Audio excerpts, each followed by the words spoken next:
What does it mean to interpret something someone else wrote? And stay focused on that. And you got to know going in that a judge says, that's my job.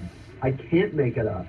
I can't substitute my opinion. I have to stay focused on trying to determine what the Constitution was intended to mean. So staying focused on the right issue really helps to keep narrow. Mistakes can still be made, but they're going to be a lot fewer. That makes a lot of sense. Thank you.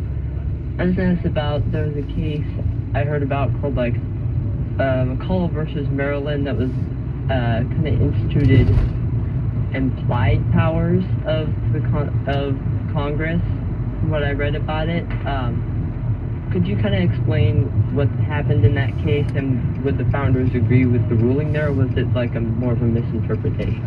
Well, but we do have a written Constitution. And so the Constitution enumerates, it lists the powers of government. It's in Article 1, and there's specific powers that are listed. And the founders did that to try to make clear, these are the powers government has, and if it's not on the list, the government doesn't have those powers. Still, a lot of those powers, was mentioned before, the power to regulate commerce, for example, they seem fairly general. You got to fill in the gaps. Congress might have to do a bunch of things in order to implement that power. And so that's why we have what's called the necessary and proper clause of the Constitution. Article 1 lists those powers, but then it also says in Congress has the power to do whatever is necessary and proper to carry those powers into exercise, to actually implement those powers. You can call those implied powers. The Constitution would probably be 1,000 pages long if you had to list every single little minute detail, and constitutions don't do that.